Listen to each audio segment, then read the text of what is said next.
On parle ce matin évidemment de la guerre commerciale lancée par Donald Trump à tout va avec ses tarifs douaniers. Lui expliquait, je l'ai montré dans une vidéo, je ne sais pas si tu l'as vu, que ces tarifs douaniers rapportaient 2 milliards par jour aux États-Unis. Et c'est pour ça qu'il les avait fait en disant je sais très bien ce que je fais et c'est d'ailleurs pour ça que vous m'avez élu. Et ils viennent tous d'ailleurs me lécher les fesses pour demander si les tarifs peuvent être revus à la baisse ou si on peut négocier. Alors, on peut voir effectivement que il y a eu une un vent de panique sur les plateaux de télé et radio, sur les marchés aussi, hein, on a vu les cours dévisser. Est-ce que Trump sait très bien ce qu'il fait ou est-ce que ça dérape? C'est Kiss My Ass, pour moi, ça commence à déraper sévère. Je cite ce précepte de Sun Tzu. Évitez d'humilier inutilement votre adversaire, car vous en ferez un combattant beaucoup plus féroce et désespéré. La Chine avait prévenu qu'elle ne se coucherait pas, et je pense qu'effectivement, elle ne va pas se coucher. Donc là, on est face à quelque chose que Trump n'avait peut-être pas anticipé. C'est qu'il est en train, effectivement, de se mettre la planète à dos. Et je vois ce matin les marchés obligataires américains s'effondrer. Donc on a maintenant une sorte de double crack action-obligation.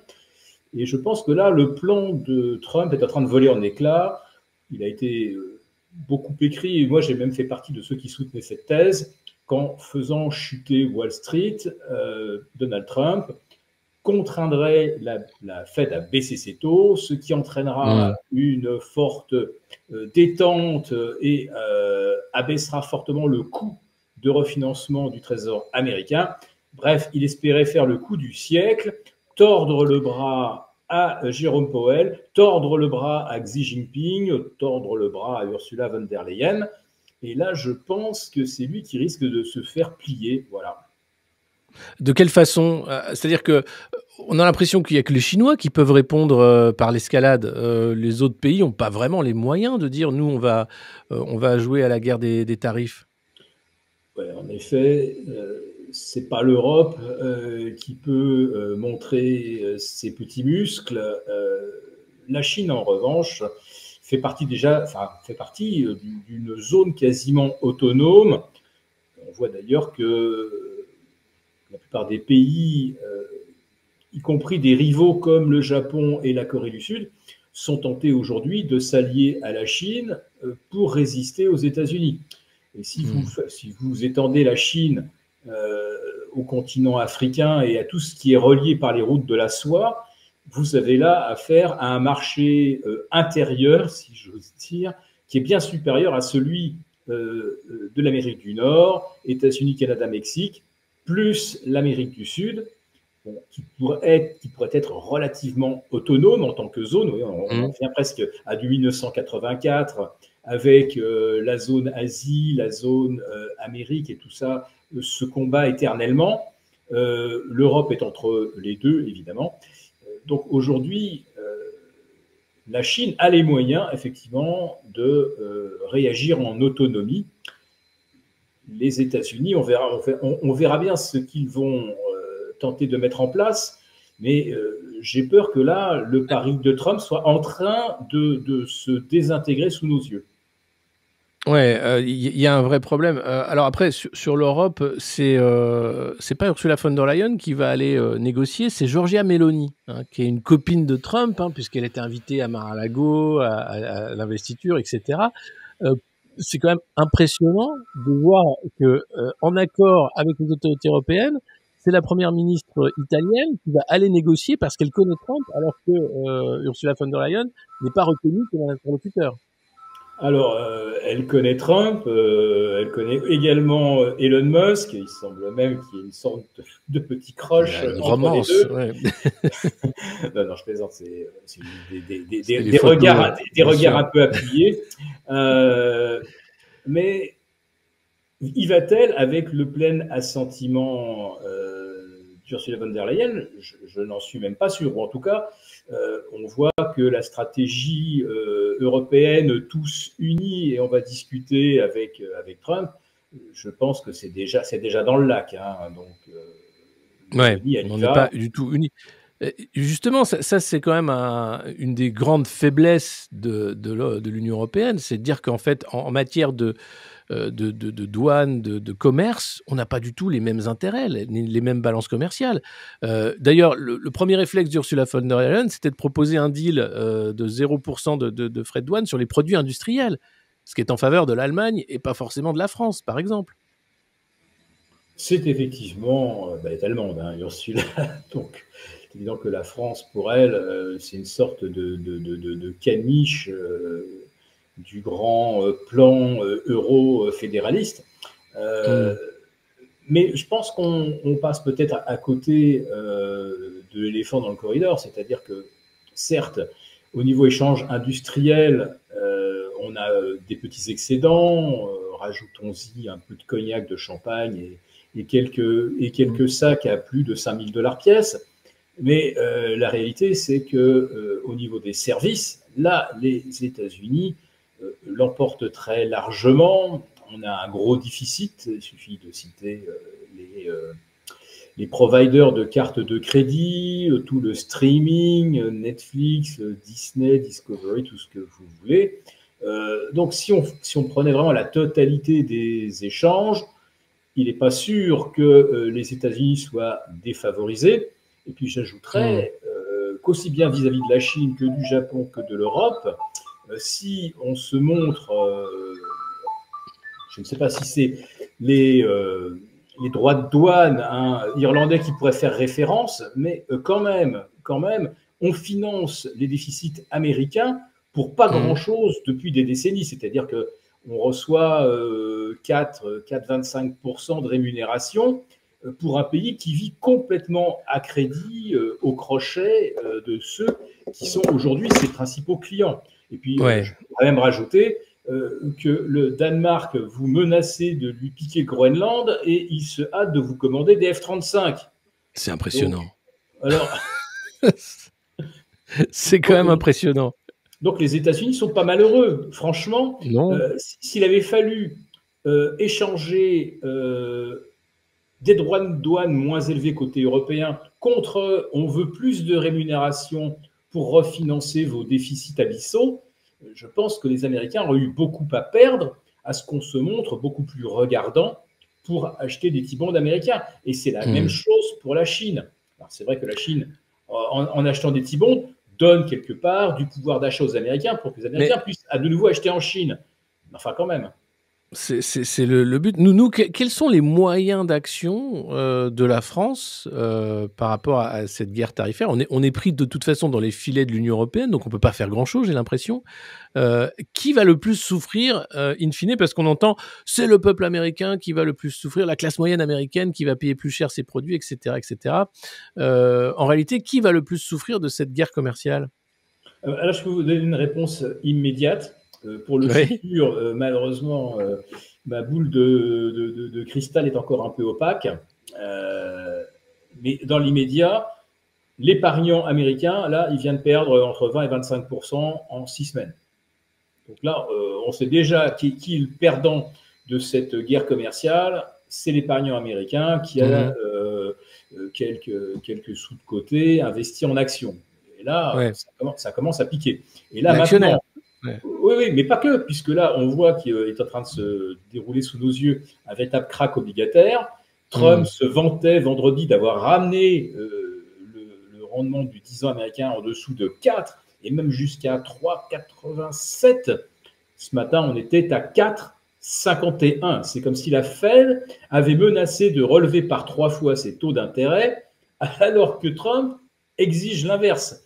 Donc, si vous avez à la fois un crack sur les actions, un crack sur l'obligataire, je dirais qu'à part, je ne sais pas, l'or, l'argent et des boîtes de raviolis, je ne vois pas aujourd'hui ce qui ne perd pas de la valeur pour l'épargnant américain. Donc, lui, c'est lui déjà la première victime, objectivement. Après, tout le monde sera perdant, ça me paraît aussi quasiment inévitable, Ouais. mais on est en train d'acter le fait qu'on change de monde. On est effectivement dans ce basculement que Trump avait annoncé. Il va y avoir une transition, elle pourrait être douloureuse. Là, je pense qu'effectivement, elle va être certainement plus douloureuse que lui ne l'imaginait. Mais cette stratégie, elle est politique. L'idée de démondialiser, de sortir de l'OMC, en quelque sorte. Là, il déclare la guerre à l'OMC. Elle était dans son programme. Elle a pour but de faire venir les entreprises aux États-Unis, où l'énergie est moins chère quand même. Il parle de 2 milliards par jour de dollars du fait des tarifs douaniers. Est-ce qu'il se trompe complètement ou est-ce que après les turbulences, il peut gagner son pari? Alors, il s'imagine effectivement engranger 2 milliards de recettes douanières. Mais attendez, ce qu'il impose à la Chine, c'est totalement contraire aux règles de l'OMC. Oui. À mon avis, ça ne peut pas tenir. Ça sera retoqué. Donc là, je ne sais pas. J'avoue que je ne comprends plus. À partir du moment où Trump se met à proposer des sanctions, hein, on ne peut pas appeler ça autrement, qui sont au-delà de ce que permettent les règles de l'OMC. Mais Ouais. les États-Unis, comme je disais, sont en train de se mettre le monde à dos, mais ils vont également se mettre toute la jurisprudence à dos également. Je ne vois pas comment ils peuvent s'en sortir. Et donc, les recettes de douane sont totalement hypothétiques. Et Ouais. dans les faits, c'est impossible, puisque les États-Unis n'auront pas le droit d'appliquer ces tarifs douaniers qui viennent d'être annoncés. Donc, là j'avoue que là, dans ce coup, je ne comprends plus. Ouais, mais il y a bien une logique derrière quand même. C'est pas juste le fait de dire, on va se mettre la planète à dos, ça n'a aucun sens. Quelle est la logique? Euh, alors, je vais supposer un, quelques étincelles de génie dans le cerveau de Donald Trump ou de ses conseillers économiques. Peut-être que les États-Unis actent le fait que bon, la mondialisation heureuse s'est terminée, que les États-Unis finançant leur croissance à crédit, c'est également terminé parce Oui. qu'arriver à 36 000 milliards de dettes, ça fait plus de 100 000 dollars hein, par Américain respirant de l'air, donc de 0 à 99 ans. Donc c'est juste pas soutenable et qu'il faut refondre en quelque sorte le modèle économique mondial. On tournait là-dessus depuis 25-30 ans. Il était largement déflationniste grâce à la Chine, capable de produire encore moins cher, Vietnam, Inde, Bangladesh et maintenant l'Afrique. Ouais. Donc, on avait tout un modèle basé sur de la production déflationniste et des consommateurs achetant des produits toujours moins chers, ce qui veut dire que quelque part, on n'est pas obligé de les payer plus. Donc, autre avantage, avec la modération salariale, on évitait la spirale, la fameuse spirale prix-salaire. Donc là, peut-être que Trump est arrivé au pouvoir en se disant, je serai l'homme qui va à l'image de Ronald Reagan en 84-85 qui a fait l'impossible. Rappelez-vous également de Thatcher dans les mêmes années en Angleterre. Mmh. Ça a été terrible socialement, ça a été terrible économiquement. Ça a d'abord plongé avant que le nouveau modèle basé sur la financiarisation de l'économie ne s'impose. Et après ça, on a dit Reagan et Thatcher, c'était des génies, mais au départ, on avait des grèves générales au Royaume-Uni, on a eu le mouvement punk No Future, on a eu aux États-Unis des révoltes terribles dans les années 80, et c'est parce qu'on changeait de monde et que ces changements sont évidemment toujours un peu douloureux. Donc là, est-ce que Trump se dit je vais être celui qui va faire advenir un nouveau modèle économique mondial? Et au départ, bien sûr, je vais tricher, je vais créer un climat choc et effroi, Mais dans 2-3 ans, quand on commencera à voir les États-Unis se désendetter, quand on verra le commerce mondial se rééquilibrer, on dira, ben, c'est le nouveau Reagan, c'est un génie, ce gars-là, c'était un visionnaire et il a fait advenir un nouveau monde. C'est une supposition. Ouais. Enfin, ce nouveau monde, enfin, les années Thatcher, les années Reagan, on voit pas les États-Unis ou la Grande-Bretagne en meilleure santé financière après ces chocs libéraux, enfin, entre guillemets. On a l'impression que c'est toujours une fluctuation qui dépend de beaucoup trop d'éléments pour que une politique donnée change la donne. Bah, le résultat du grand virage libéral Trump-Thatcher, pour moi, se résume à un énorme transfert, voire gigantesque, colossal, vous mettez l'épithète que vous voulez, transfert de richesse des classes moyennes qui ont été les plus favorisées de 1945 à 1975. 75-85, il y a eu cette espèce de flottement, choc inflationniste à répétition.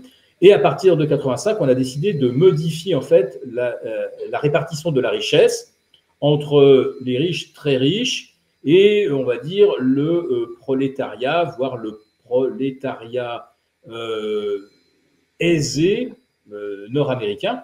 Et ça, tout simplement, en donnant plus d'argent à l'actionnaire qu'aux salariés. Et ça, ce modèle-là, il se perpétue aujourd'hui. La preuve d'ailleurs, c'est que quand vous regardez ce que font les entreprises américaines qui gagnent de l'argent, eh bien, elles en profitent pour racheter leurs propres titres. Ça n'existe pas en Chine. En Chine, vous gagnez de l'argent, vous le réinvestissez dans de la R&D, recherche et développement. Aux États-Unis, les rachats de titres sont destinés à augmenter les plus-values et le dividende apparent pour l'actionnaire. Voilà, donc là, le modèle est en train de se manger lui-même. Quand une entreprise se sert de ses propres bénéfices pour acheter ses propres titres, on est au bout de la logique du capitalisme. C'est ce qui se passe actuellement, et cette chute des marchés, elle est dangereuse pour ce modèle-là, en fait, c'est ça? Ah bah, ce qui est dangereux, c'est que là, les ultra et les hyper riches, sauf s'ils participent vraiment à l'avènement d'un nouveau système économique mondial, là, ils vont quand même perdre des plumes boursièrement, et on le voit aussi sur l'obligataire. Là, je pense qu'ils sont pas mal à perdre. Et si surtout Trump faisait quelque chose que personne n'a osé depuis maintenant 40 ans, 85-2025, c'est-à-dire se dire il faut rééquilibrer la répartition des richesses entre ceux qui la produisent et ceux qui en perçoivent les dividendes, ça serait donc l'anti-révolution réganienne. Et évidemment, les riches qui détiennent le capital seraient moins rémunérés pour ce capital. Et Trump, effectivement, dit il faut aujourd'hui réindustrialiser pour créer de la richesse. Je ne suis pas sûr que réindustrialiser va créer de la richesse, mais je suis certain qu'effectivement, il faut avoir comme orientation le fait de créer de la richesse. Alors après, que ce soit avec de l'IA ou en mettant sur le marché de nouveaux médicaments, pourquoi pas. Mais il faut aujourd'hui redonner une part de la richesse à ceux qui la produisent. Et le modèle des démocrates, c'était je crée de plus en plus de postes de fonctionnaires qui deviennent mes obligés, on va dire politiquement et électoralement, modèle qui est largement repris, je crois, en Europe et dans un pays qu'on appelle la France.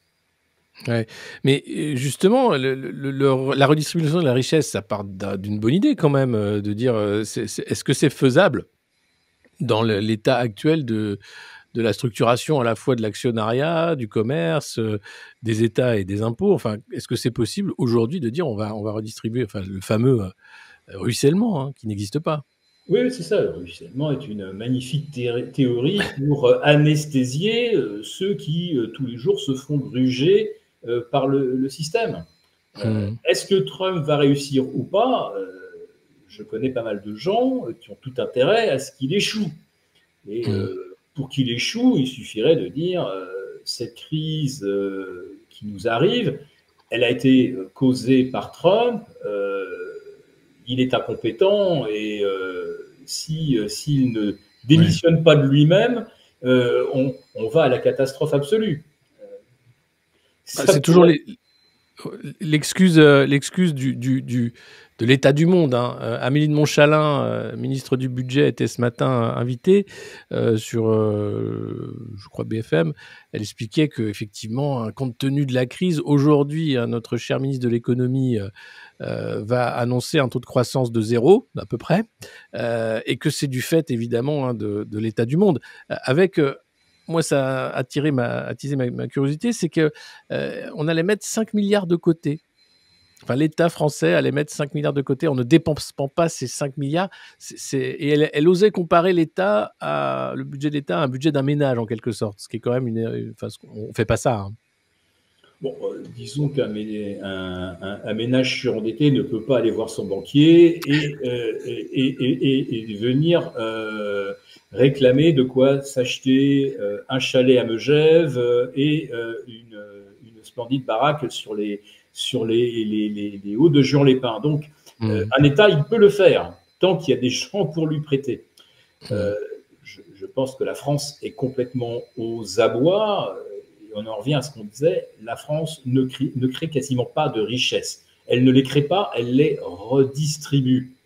Et la meilleure preuve qu'on ne crée pas de richesses, c'est que pour maintenir le modèle, on en est maintenant à taxer les poulaillers, et je ne sais pas quelle va être la prochaine invention. Bon, par exemple, les ZFE, c'est parfait, ça permet de mettre des amendes à 68 euros. Vous mettez 1 milliard d'amendes à 68 euros, vous avez gagné 68 milliards.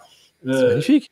Oui, non, mais voilà où on en est. Donc, le modèle français, il est cuit et archi-cuit également. Hein, ça, il n'y a pas de doute pour moi. Mais quel modèle aujourd'hui est un modèle viable, durable et louable? Est-ce qu'il y a un modèle sur la planète qui mérite qu'on s'y intéresse? Oui. Alors, je vais m'entendre objecter que citer Singapour, vous ne pouvez pas citer un pays qui a même pas la surface du quart de l'Île-de-France comme modèle. Néanmoins, les préceptes qu'a adopté Singapour pour son développement, et je rappelle que Singapour non seulement n'avait ni matières premières ni énergie, mais en plus de ça, quand ils ont obtenu leur indépendance des Britanniques et de la Malaisie, quelque part, ils n'avaient même pas d'eau. Il y avait une canalisation qui reliait le continent Johor Bahru à Singapour, et ils n'avaient même pas d'eau. Les principes, c'était pas d'imposition, on encourage l'investissement, et surtout, on combat fermement, impitoyablement, la corruption. Le fondateur de Singapour avait compris que la corruption, c'est quelque chose qui avait gangréné un grand pays pas très très éloigné qui s'appelait la Chine, et que ça avait mené à son effondrement. L'Inde avait été conquise par les Britanniques également en s'appuyant quelque part sur la corruption ou la collaboration de gens qui n'avaient pas de vision patriotique.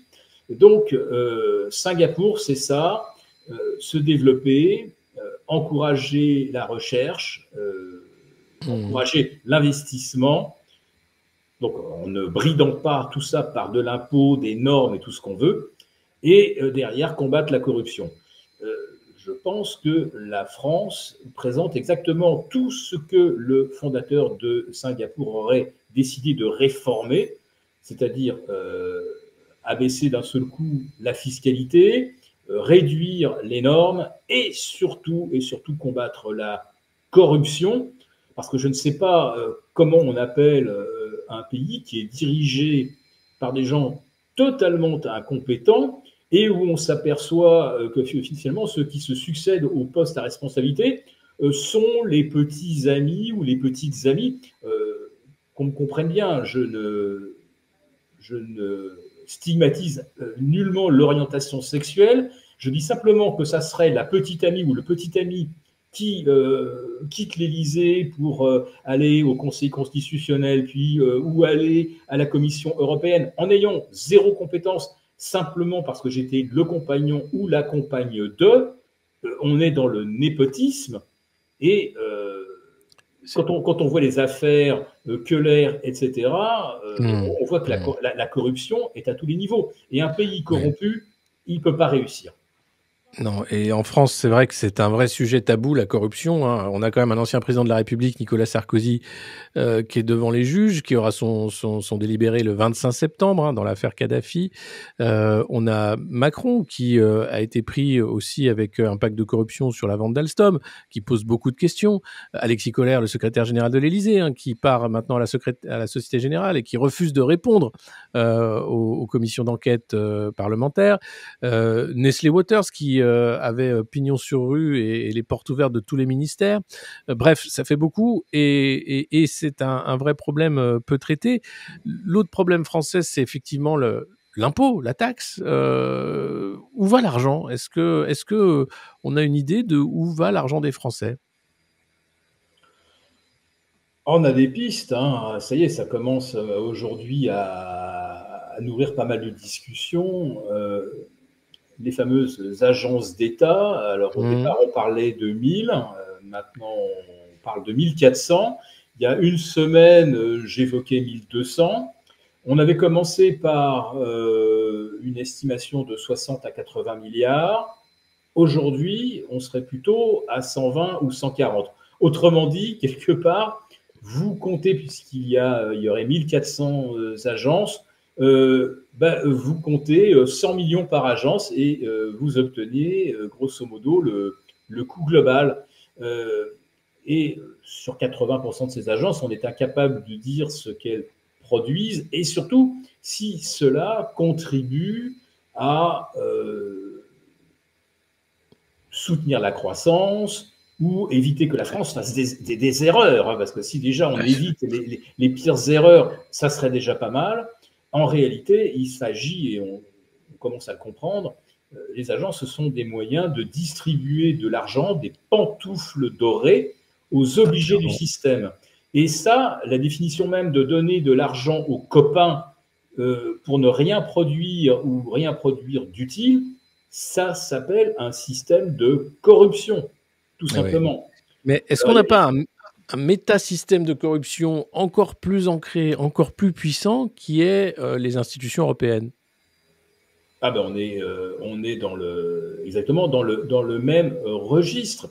Mais avec les institutions européennes, on met on met le doigt sur quelque chose qui est tout aussi effrayant, c'est que le citoyen, l'électeur, n'a aucun moyen de, euh, de stopper ce processus d'abondement, de commission. Et aujourd'hui, où va l'essentiel de l'argent qui nous manque? Il part en Ukraine. Et ce qui est extraordinaire, c'est que vous avez 1400 agences, commissions qui surveillent tout, hein, en France. Mmh. Vous avez un nombre de commissions, d'agences qui surveillent tout à l'échelon européen. Donc c'est une espèce de, C'est dingue, l'OLAF, et cetera, ouais, ouais. c'est une espèce de super structure presque soviétique.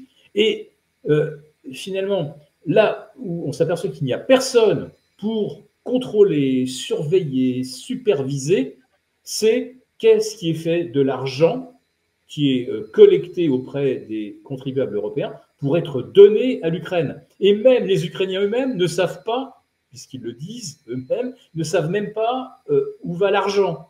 Mmh. Ils ne savent pas d'où il vient, ils ne savent pas où il va. C'est extraordinaire que vous ayez en Europe des gens pour contrôler, grâce aujourd'hui à des images par drone, par hélicoptère, par satellite, tout ce que vous voulez, pour voir si vous n'avez pas installé un deuxième poulailler, hein, pour vous coller une taxe de 160 C'est ça. euros, une taxe de 160 euros sur votre poulailler, et qu'on ne sache pas ce que deviennent 160 milliards donnés à Mmh. l'Ukraine. Et là, on s'aperçoit qu'il n'y a personne qui on peut aller consulter pour dire alors vous êtes chargé de suivre comment notre argent est bien délivré à l'Ukraine sous telle forme, mais il n'y a personne qui en Europe est le monsieur financement de l'Ukraine, où ça devrait être une énorme agence avec des centaines de fonctionnaires extrêmement vigilants. quelle est la structure aujourd'hui qui, au nom du contribuable européen, supervise qu'est-ce qui est fait de l'argent qu'on donne à l'Ukraine? C'est quand même... Personne? Non? Mais c'est complètement... volontaire. Ah oui, C'est mais tout à volontaire. fait. Et donc, alors là, on peut imaginer, parce que les guerres, ça sert à ça, les guerres, ça sert à distribuer des rétrocommissions. Un peu, oui. C'est vrai depuis le temps des Romains. Les Romains corrompaient en grande partie les gens qu'ils envahissaient, qui ensuite étaient intégrés dans l'Empire romain, et ils achetaient leur non-belligérance avec des avantages, on leur distribuait des terrains, des esclaves, etc. Exactement, voilà. Donc, une guerre, c'est fait pour distribuer des rétrocommissions.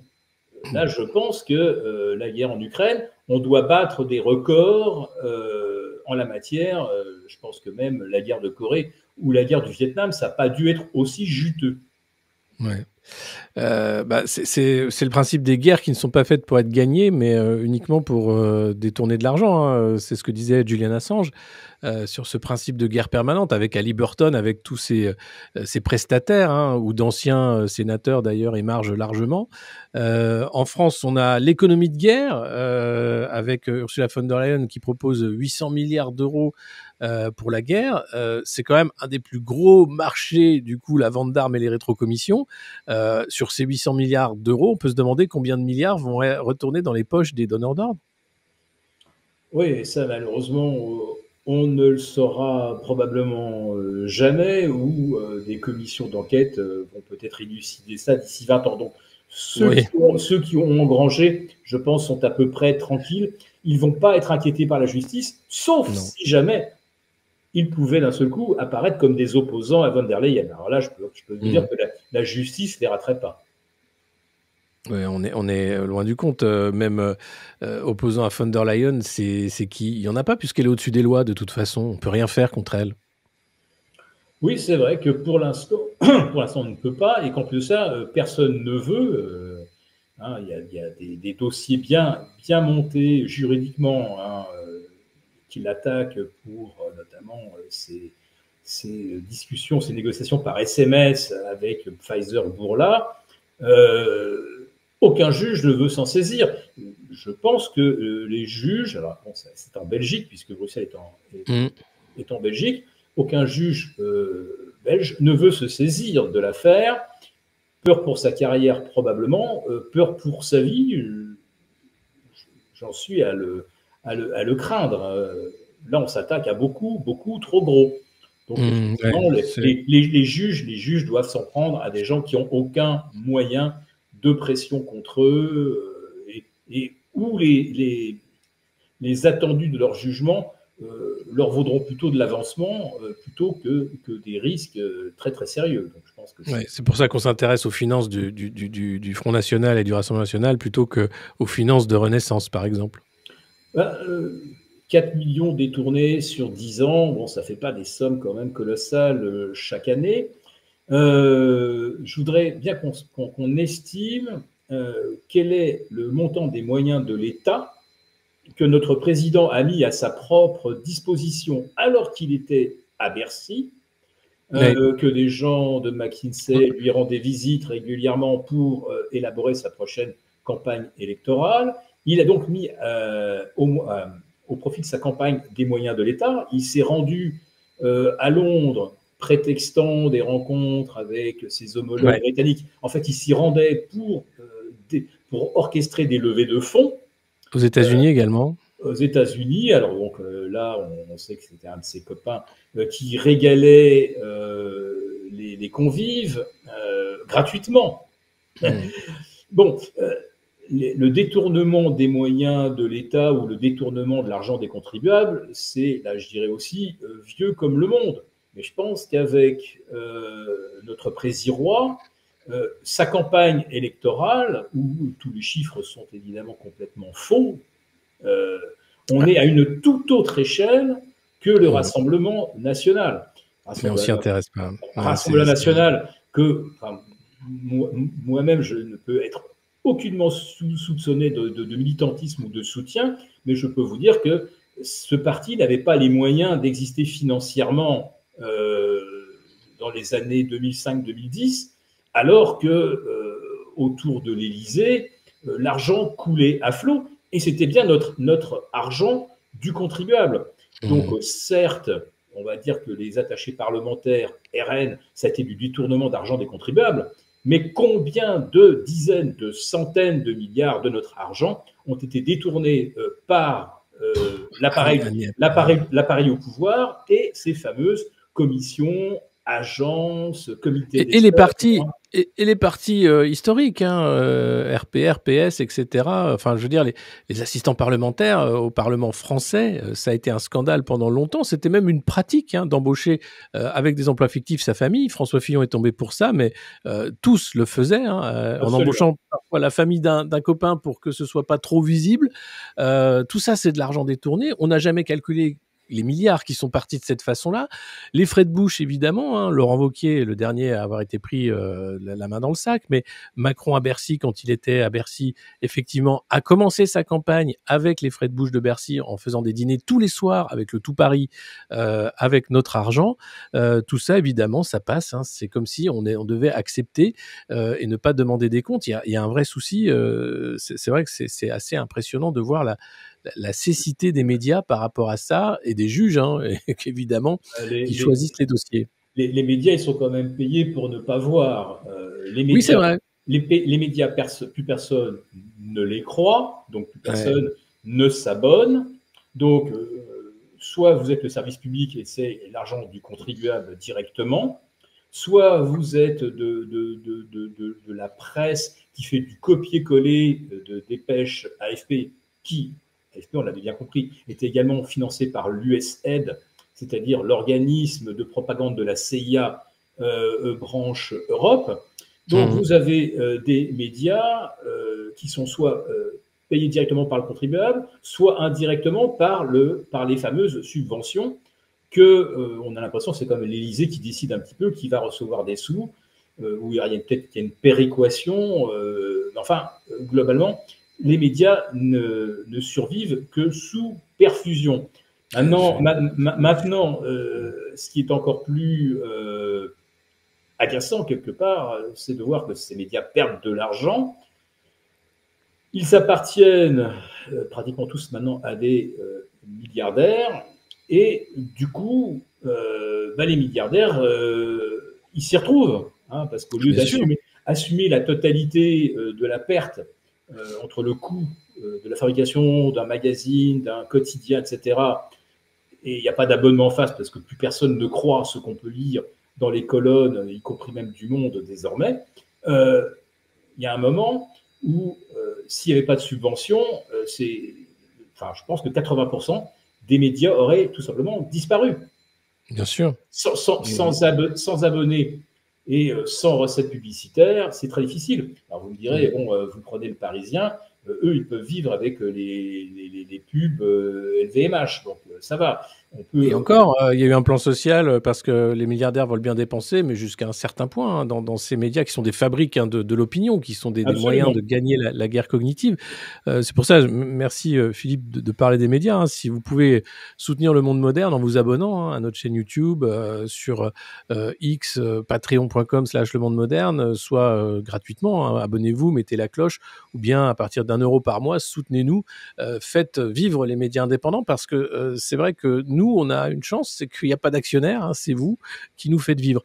Donc, c'est la preuve que l'audience fait vivre, ce qui n'est pas le cas de ces médias mainstream qui sont obligés de dépenser des milliards, des millions pour avoir de l'audience. Hein. Donc, on est vraiment là sur un autre cas. Et donc, merci de nous faire exister pour donner la parole à Philippe et à d'autres qui ne sont pas sur les plateaux mainstream. Hein. C'est étonnant. Ouais, les médias recevant de l'argent, mais aujourd'hui c'est presque l'essentiel de ce qui leur permet d'exister, il est donc même pas concevable que les journalistes, entre guillemets, investiguent, par exemple, qu'est devenu l'argent des contribuables donné à l'Ukraine, entre autres, ou les Pourtant, SMS, ce serait intéressant. Mais... Voilà, les SMS d'Ursula von der Leyen, quel journaliste s'y intéressait, ou d'où sont venus les piles de billets découverts chez Madame Kaili, qui était un des bras droits de von der Leyen, argent venu du Qatar et qui, soi-disant, aurait été en fait adressé à son mari, ce qui lui a permis de reprendre son travail dans l'hémicycle de Bruxelles. Enfin, il est évident que les médias sont payés pour dire exactement ce que l'État souhaite, et l'État d'ailleurs paye pour ça. Donc aujourd'hui, c'est très très clair. Quand je vous parlais d'un système de corruption, les médias font partie de la corruption. Vous êtes payés, enfin ils sont payés pour vous désinformer. Il suffit de regarder le 13h ou le 20h de... Le 20h, c'est tragique. Voilà, bon, le 20h d'Anne-Sophie Lapix a perdu, je crois, à peu près un quart de ses spectateurs. Et il y avait déjà perdu la moitié des spectateurs en l'espace de 15 ou 20 ans. Aujourd'hui, les gens commencent à comprendre. Mais il y a encore, je crois, 4 millions de gens qui regardent le 20h. Si les gens avaient compris, il y aurait zéro. On est loin du compte, oui. Et puis la matinale de France Inter, première matinale de Radio de France avec plus de 7 millions d'auditeurs. On est très loin du compte, en fait, de gens qui se rendent compte du médiavers, la façon dont on leur vend des récits et on les mal informe de manière systématique avec le choix des invités, avec le choix des sujets aussi. Tu parlais du JT. Hier, il y avait un truc au JT de TF1, j'étais sur le cul, un reportage sur un père et son fils qui ont escroqué des restaurants en partant sans payer la note dans la région de Toulon. Le préjudice s'élève à 4 000 € et ça faisait 2 minutes de reportage. Ils ont été, bien sûr, délit de filouterie, ça s'appelle, comme si ça méritait un JT de 20 heures, un fait divers pareil. Oui, alors que quelques heures auparavant, Trump annonce qu'il va bien appliquer ses 104% de droits de douane. Et il n'y a pas un journaliste pour dire bon, alors oui, il est très très méchant, Trump, mais en plus de ça, c'est illégal. Donc, non seulement on n'en parle pas, mais en plus de ça, il n'y a même pas quelqu'un qui a une lecture avec un minimum de compétences sur le droit international, les règles de l'OMC. Si, Nicolas Bouzou a dit que c'était un délinquant, Trump, sur le plateau de C'est ce soir. Il a dit ça? Nicolas Bouzou a dit que Trump était hors la loi, qu'il allait contre les règles de l'OMC, que c'était un délinquant.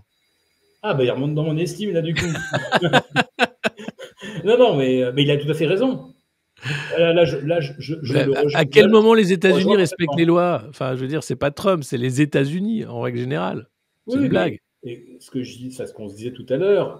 Quand on veut d'un seul coup tordre un système, le bouleverser ou le réinitialiser, pour reprendre là une expression du WEF, n'est-ce pas? Build back better.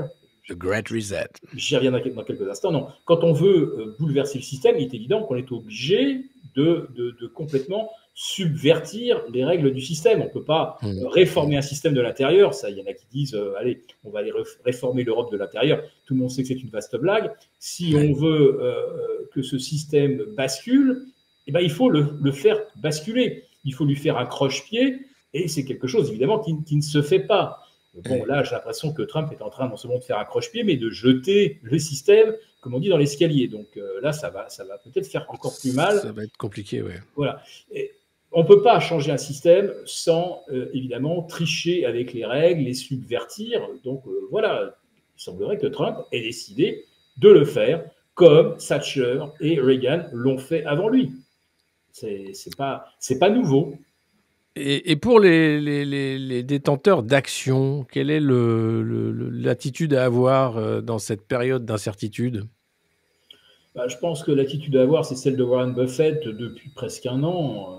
Ça fait un an que les cours de bourse sont délirants. Je citais cet exemple. Le titre Nvidia, il y a 5 ans, sa capitalisation boursière, c'était 85 milliards de dollars, c'était le PIB du Luxembourg. En début d'année 2025, c'était plus de 3300 milliards de dollars. Ça faisait même un peu plus de 1,2 fois le PIB de la France. Et les projections, la courbe du titre, si on la projetait sur 2026, on allait atteindre le PIB de la Chine. Voilà. Donc il y a des choses qui étaient complètement délirantes. Mais le système fonctionne comme ça. Les algos, c'est 95% des transactions. Il n'y a pas 5% des achats et des ventes qui sont générés par une décision humaine. Donc les algos, ils sont nourris avec des principes il faut acheter ce qui monte et il faut laisser de côté ce qui baisse. Donc, ça aboutit à ce qu'on achète toujours les mêmes titres. Et le principe a été même carrément, comme on dit, gravé dans le marbre, avec non seulement BlackRock, mais d'autres, qui ont lancé ce qu'on appelle des ETF ou des fonds dédiés aux 20 titans de la cote américaine. C'est-à-dire que on se dit que les 480 autres valeurs du S&P 500, elles ne servent à rien. Et c'est vrai, c'est démontré. Les 480, vous faites en 2024, les 480, vous avez fait quasiment zéro. Et avec les 20, vous avez gagné 35 à 40%. Donc, vous avez un marché complètement polarisé. Et jusqu'où cette logique, allait-elle nous emmener?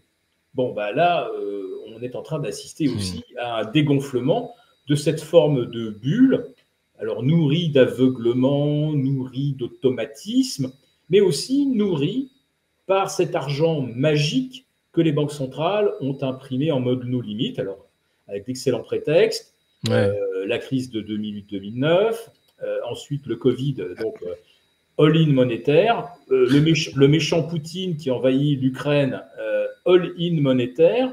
Et là, on est en train de se dire, est-ce que ça peut déboucher, là, cette crise, sur un nouveau all-in monétaire? Il y en a qui se disent, il n'y a plus que ça qui peut nous sauver. Je vous assure. Lisez les commentaires sur les sites boursiers, les influenceurs, vous verrez que c'est déjà maintenant la seule hypothèse, à part un all-in monétaire, plus rien ne peut nous sauver. Hein. Les taux sont remontés à 4,50 aux États-Unis, c'est la cata. Voilà. Donc, si on est actionnaire aujourd'hui, il faut faire comme Warren Buffett. Il faut rester, comme on dit, on the sidelines, rester sagement sur la touche, en attendant qu'on vous fasse signe d'entrée sur le terrain. Et pour l'instant, tous les signaux nous disent de rester sagement sur le banc de touche.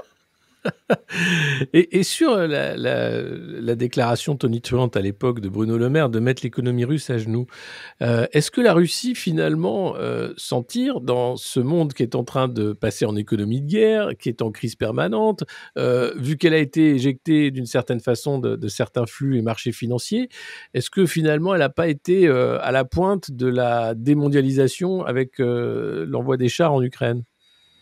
Bon, elle a été un peu à la pointe de la démondialisation dès 2014, dès le Maïdan, dès l'incendie d'Odessa. Elle a commencé à se dédollariser. Bon, c'est-à-dire qu'il y a un moment, elle y était contrainte parce que quand elle a décidé de réintégrer la Crimée, les sanctions occidentales ont commencé. Donc, quelque part, elle a acté le fait qu'on l'a sorti un petit peu du jeu économique. Et qu'il allait falloir qu'elle se débrouille un peu par elle-même. Donc, quand les hostilités se déclenchent en mars 2022 en Ukraine, on va dire que la Russie a déjà presque 11 ans, enfin, a plus de 10 ans d'expérience de fonctionnement, on va dire, sans le soutien des marchés, sans le soutien des Occidentaux, en quelque sorte. Donc là, aujourd'hui, elle est vraiment blindée. Enfin, c'est nous qui découvrons d'un seul coup qu'une baisse soudaine et brutale des indices boursiers peut nous faire très très mal, parce que ça va carrément anéantir le sentiment de richesse sur lequel la consommation est assise aux États-Unis. Et en France, alors là, je peux vous assurer que le sentiment de richesse, ça n'existe plus, parce qu'on a des salaires globalement, ça devient minable. En tout cas, avec 2 000 € par mois, on n'a plus de pouvoir d'achat, on ne peut plus se loger. Donc, il ne nous manque plus qu'une crise. Mais là, la Russie, elle vit à la dure déjà depuis 2014. Donc là, par rapport à 2022, ce qui est assez paradoxal, c'est que ça va mieux pour les Russes que pour les Européens, c'est une évidence, ou même que les Américains. Ouais. Mais ça, c'est pas ce qu'on entend du tout à longueur de journée. nous explique que l'Europe a gagné, que les sanctions ont affaibli l'économie russe, etc. On voit bien qu'il y a un principe de vase communicant assez terrible. Non, mais qui croit ça? Enfin, bon, Ben, à part les médias qui sont payés hein, pour matraquer non, mais c'est dingue. Le problème, c'est vraiment qu'on arrive avec toujours ce principe de réalité alternative. Beaucoup de gens ne vont pas questionner le récit des médias, disant que c'est ça, c'est les faits. En plus, on a des fact-checkers pour nous expliquer que non, le virus n'est pas issu d'un laboratoire, par exemple. Alors que maintenant, tout le monde le sait. À l'époque, on n'avait pas le droit de le dire. Maintenant, ça y est. C'est proprement dingue. Pourquoi on en est arrivé à un tel degré de dystopie, en fait. Enfin, c'était déjà le cas avant, peut-être qu'on ne se rendait pas compte, c'est devenu plus caricatural, ou est-ce que vraiment là, il y a un problème structurel lié au pouvoir, en fait, qui a une faible légitimité populaire et qui est obligé de mentir pour continuer à faire cracher la classe moyenne les impôts, quoi. Bigre, Alexis, comme tu y vas. Ouais, je suis un vrai complotiste. La réalité, c'est que la France est gérée par un personnel politique d'une incompétence qu'on n'a jamais connue. Enfin, la liste des ministres, le fait qu'ils soient interchangeables, hein, qu'on puisse être première ministre un jour et ministre de l'Éducation un an plus tard en disant je n'y connais rien, qu'on puisse se retrouver commissaire européen alors que son seul mérite a été d'être le compagnon de l'actuel Premier ministre de l'époque. L'ex, ouais. Parce que, attention, Stéphane, il est question de Stéphane Séjourné, qui est quand même le vice-président de la Commission européenne à la prospérité et à l'industrie, c'est son titre. Vice-président,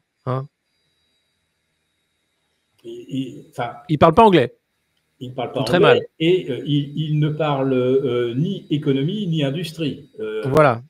Et moi, ça m'interpelle parce que plus on a des gouvernements qui se succèdent, plus ça devient caricatural et plus on a d'incompétents. Il y a un moment où on est obligé de se dire que ce n'est pas un hasard et qu'en plus ça, dans une situation de crise, on devrait se dire bon, là, on va arrêter les conneries. On va peut-être mettre quelques personnes on va mettre quelques adultes dans la pièce pour traiter les problèmes. Ouais. Et on fait tout l'inverse. On embauche de gens de plus en plus incompétents qui vont affronter des crises de plus en plus complexes et de plus en plus difficiles à résoudre. Ça ne peut pas marcher. Ça ne peut pas marcher, mais je pense que c'est délibéré. C'est-à-dire qu'en réalité, quand vous avez un gouvernement où il n'y a que des incompétents, où on n'a plus de diplomatie, où on n'a plus de vrais économistes, vous vous dites, finalement, le seul interlocuteur qui reste, c'est Macron. Et puis, quand vous réfléchissez à la façon dont l'Europe est construite, vous dites, mais Macron, il ne peut rien tout seul, puisque les lois en France, elles sont décidées par l'Europe, parce que on nous dit que si on décidait de suspendre les ZFE, ça pourrait nous coûter des milliards de pénalités. Donc, on comprend que c'est plus les ministres qui décident. Macron, ça reste un interlocuteur, mais que quelque part, ça se décide ailleurs. Et quand vous voyez que ce qui se décide en Europe, au Canada, en Australie ou en Nouvelle-Zélande pendant le Covid, vous apercevez que les décisions ne sont même pas prises au niveau de l'Europe, mais que le narratif, il est décidé au niveau du World Economic Forum. Et tout à l'heure, j'évoquais le fameux Build Back Better, c'est-à-dire qu'il faut reconstruire et en mieux. Et vous avez cette phrase de Macron, qui continue de résonner, c'est plus facile de reconstruire quelque chose en partant d'un système qui a été totalement détruit que de réformer, parce que là, vous avez toutes les formes de résistance structurelle, corporatiste, etc. Donc, en mettant des tas d'incompétents à tous les postes, sachant qu'une crise arrive et que si elle n'arrive pas, on fera en fait en sorte qu'elle arrive, eh bien, on se dit que cette crise ne peut que déboucher effectivement sur l'effondrement d'un système, et ceux qui le laissent faire ou qui laissent advenir les crises, eux, ils ont un plan pour la reconstruction, et c'est ce fameux Build Back Better. On l'a retrouvé dans la bouche, bien sûr, de Boris Johnson, Rishi Sunak et Keir Starmer. On l'a retrouvé dans la bouche de Joe Biden, dans la bouche de Justin Trudeau et Christy Freeman. En fait, ce sont tous des membres du WEF, tous. Et pareil, même discours en Australie. Donc vous voyez que le plan d'une refonte du système, c'est pas finalement Trump qui a été le premier à en poser les bases, c'est bien le WEF. Il a annoncé la couleur Build Back Better. Et je pense que Trump, il a peut-être lui aussi son propre Build Back Better, son propre agenda, qui est l'antithèse de ce que propose le WEF, c'est-à-dire un projet globaliste, mondialiste et anti-souverainiste. Et vous avez Trump qui essaie de faire advenir peut-être quelque chose qui est l'exact symétrique. Le problème, c'est qu'en lâchant un Kiss My Ass, ça ne va pas mettre dans de bonnes dispositions, y compris certains de ses alliés. Donc là, je dis que la situation devient effectivement un petit peu dangereuse. Mais ce qui est terrible, c'est que du côté de l'Élysée, de l'Europe ou du WEF, la crise, si elle devait prendre une tournure planétaire, ce serait la meilleure chose qui puisse arriver, puisque ça permettrait effectivement de mettre en avant ou de mettre en route l'agenda Build Back Better. Et il faudrait évidemment pas que ce soit Trump qui mette le sien à l'œuvre, hein, parce que... C'est bien tout le problème, oui, c'est une guerre d'oligarques au niveau planétaire pour imposer un nouveau système d'oppression. Oui, c'est ça. Mais ce que je montre, c'est que le débat, y a-t-il crack ou pas crack boursier, ou aïe aïe aïe, les taux d'intérêt qui remontent, c'est mauvais pour l'immobilier. Ce que j'essaie d'expliquer, c'est que voilà ce qui se joue à l'arrière-plan. Le Build Back Better du WEF, c'est un projet qui est en gestation depuis probablement 15 ou 20 ans et qui a connu une accélération avec le Covid, puisqu'on a vu que tous les pays qui avaient à leur tête un pantin du WEF mettaient des mesures liberticides, totalitaristes, etc. Et que aux États-Unis, les États républicains un peu libertariens, ce sont les seuls qui se sont opposés ou qui ont interdit pas jouer le jeu, les confinements et la vaccination obligatoire. Donc, on voit déjà que les lignes de fracture sont apparues dès 2020. Et là, ça va probablement s'accélérer. Et je le répète, la crise est très certainement un accélérateur de l'agenda du WEF, tout comme ça sera un accélérateur de l'agenda de Donald Trump. Donc c'est ça qui est en jeu actuellement avec cette guerre des tarifs douaniers pour accélérer encore et faire sortir du bois les uns et les autres et les faire se positionner aussi de manière plus rapide. Le problème, c'est que nous, en Europe, on est quand même du mauvais côté du mur, j'ai l'impression. Nous, on a économiquement toutes les faiblesses possibles et imaginables, puisque nous n'avons ni matières premières, ni énergie. Mais comme on le disait avec l'exemple de Singapour, c'est absolument pas rédhibitoire, parce que nous, au moins, on a de l'eau que Singapour n'avait pas. Alors, j'ouvre une petite parenthèse, c'est un petit clin d'œil que je vais faire à nos amis écologistes qui nous écoutent. On nous prédit qu'avec le réchauffement, la France risque la sécheresse. Alors, je rappelle qu'il tombe sur la France entre 505 et 512 milliards de mètres cubes par an d'eau du ciel, gratos, et que 99% de cette eau regagne les océans sans qu'on l'ait exploitée. Je pense que si on passait de 1 à 2% de récupération des eaux de pluie, on serait à l'abri de la sécheresse ou de la désertification du pays pour quelques siècles. Voilà. Donc, petite parenthèse que je referme. Ce que je voulais aussi peut-être ajouter en marge des démonstrations sur l'incompétence et qu'est-ce qui va nous arriver en cas de crise. Je rappelle que depuis 2017, 157 ministres et secrétaires d'État ont été nommés dans les gouvernements successifs. Il y a eu également 15 ou 17 conseillers proches du président, les secrétaires généraux de l'Élysée, et que 157 plus 13 égale 170, et que aucun ministre, conseiller, expert n'a jamais travaillé dans le privé. C'est la première fois que nous n'avons aucun ministre, aucun secrétaire d'État qui n'a jamais eu d'expérience dans le secteur privé, qui a monté une entreprise. qui a connu toutes les turpitudes du chef d'entreprise. Donc, si là aussi, depuis 2017, vous avez un président qui dit « Moi, j'incarne la Startup Nation » et qu'aucun de ses ministres n'a jamais été un investisseur, un capital risqueur ou, je descends d'étage, un simple PDG qui est au fond de la cale. Il y avait Bruno Bonnell. Bruno Bonnell, il me semble, quand même, était... Alors, il n'était pas ministre. Je ne crois pas qu'il a été député, mais tu as raison. Mais ouais. Voilà.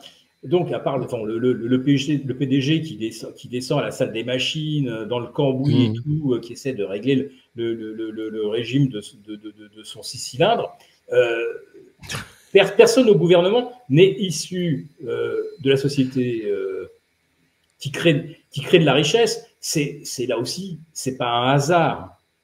C'est pas un hasard. Et vous avez aujourd'hui des patrons du Quai d'Orsay dont aucun n'est vraiment issu de la diplomatie.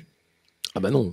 Et vous avez maintenant à l'éducation nationale Elisabeth Borne, évidemment, n'a rien à voir avec l'éducation nationale. Et vous avez bien sûr le Stéphane Séjourné, haut commissaire européen.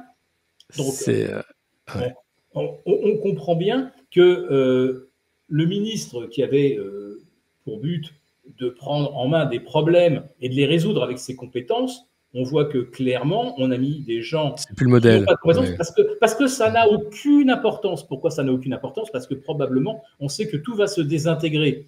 Donc, ce n'est pas la peine de mettre des gens compétents qui vont dire il faudrait revenir en arrière, il y a des trucs, il faut qu'on les corrige. Ben non, on ne veut pas que ça soit corrigé, justement. On veut que ça aille dans le mur. Mais pourquoi? Enfin, quel est l'intérêt? Enfin, à part ce Build Back Better que tu disais, mais c'est voué à l'échec de toute façon. Enfin, c'est pas la guerre, le Great Reset, finalement. C'est pas de dire bon bah finalement on fera comme d'habitude, c'est le plus simple. On casse tout et on reconstruit. Mais physiquement. Là, si on évoque la guerre, on va évoquer naturellement cette réflexion d'Einstein. On sait comment s'est terminée la Première Guerre mondiale, la Seconde. On peut imaginer que la Troisième Guerre mondiale sera nucléaire, la quatrième, on la fera en se jetant des pièces et en se tapant dessus à coups de bâton. Oui, c'est ça.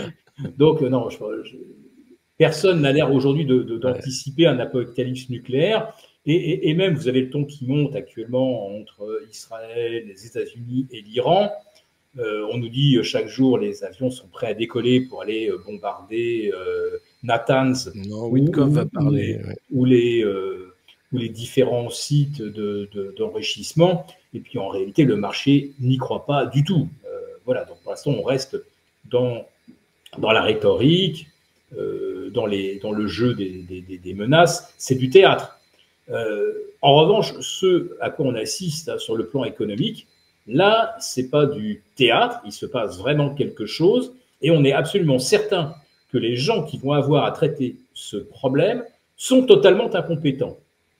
Donc là, on est sûr que la crise sera pas résolue ni par notre ministre de l'économie, ni par le Premier ministre, ni par personne. Il faut quand même avoir conscience de ça. C'est pour ça que je vous disais, faites comme Warren Buffett. Si vous avez eu la sagesse de prendre vos bénéfices pas au plus haut, mais quand les marchés étaient déjà sur des niveaux complètement insensés, comme on dit, restez bien assis et contemplez le match avec le pot de popcorn sur les genoux. Ouais, parce qu'il n'y a pas grand-chose d'autre à faire. En tout cas, le citoyen que nous sommes... on est coincé quand même dans un univers où on a très peu d'autonomie de décision. Les prochaines échéances électorales sont loin et il est certain qu'on ne va pas nous demander notre avis sur qu'est-ce qu'on doit faire aujourd'hui face aux Américains, comment on devrait réagir, est-ce qu'on devrait devenir plus isolationniste également, est-ce qu'on devrait se rapprocher de la Chine, justement, parce que ça reste notre principal fournisseur. Enfin, il y a des tas de questions fondamentales à se poser sur le plan économique, qui sont de vrais choix de société. Vous pouvez être certain qu'on ne va pas nous les poser, parce qu'il n'y aura même personne pour les formuler. Voilà où nous en sommes. Hein. Ouais, on est coincé. Bon, c'est quand même un constat assez tragique. de la situation, mais on le fait jour après jour.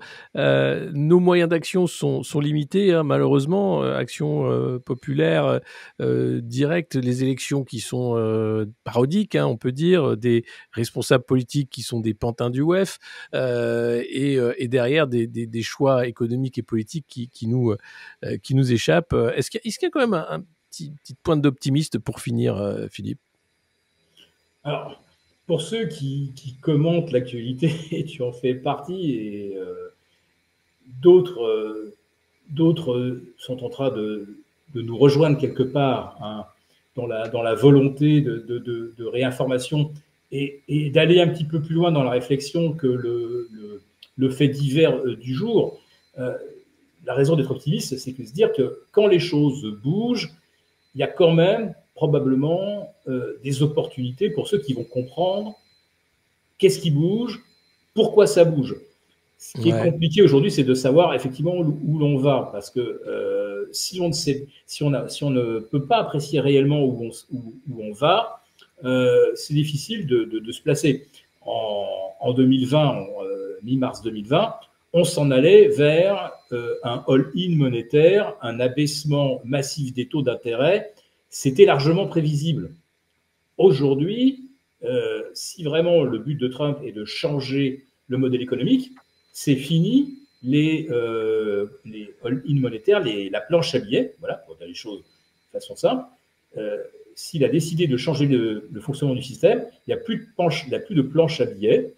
On commence à réduire les déficits et on se recentre sur la vraie production de richesse et non pas sur la création de richesse virtuelle avec de l'argent magique et en bourse avec des rachats de titres par les entreprises décidés par le patron de l'entreprise qui est lui-même le principal actionnaire et bénéficiaire de l'effet mécanique des rachats de titres. Voilà.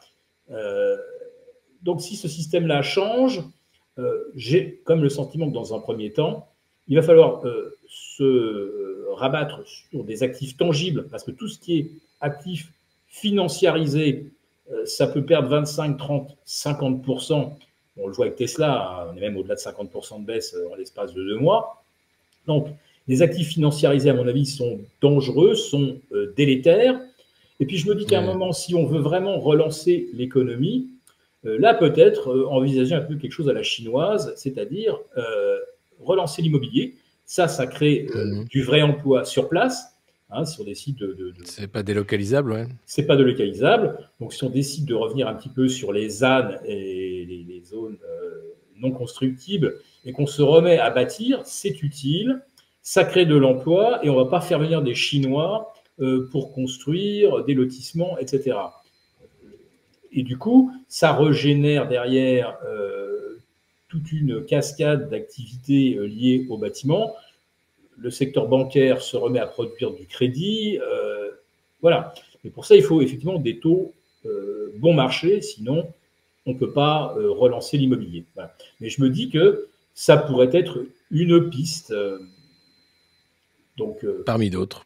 Bon. Une piste pour relancer un peu l'économie. Je ne dis pas qu'aujourd'hui, on peut investir dans l'immobilier en tant que particulier ou qu'il y a des actions en bourse à acheter en priorité pour jouer cette hypothèse. C'est juste là quelque chose que j'évoque pour le principe.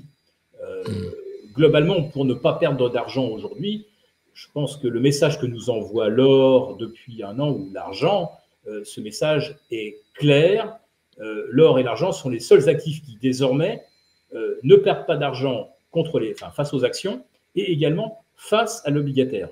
Et ça, c'est une grande nouveauté, c'est que là, on commence à perdre de l'argent également massivement sur l'obligataire, là où on se disait que 2025 serait l'année de la baisse des taux, et que théoriquement, il fallait vraiment se mettre full boule sur les T-bonds américains.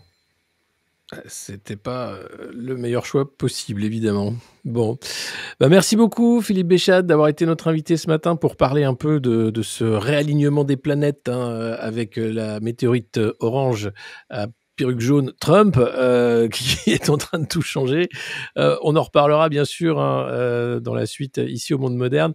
À très bientôt. Ciao.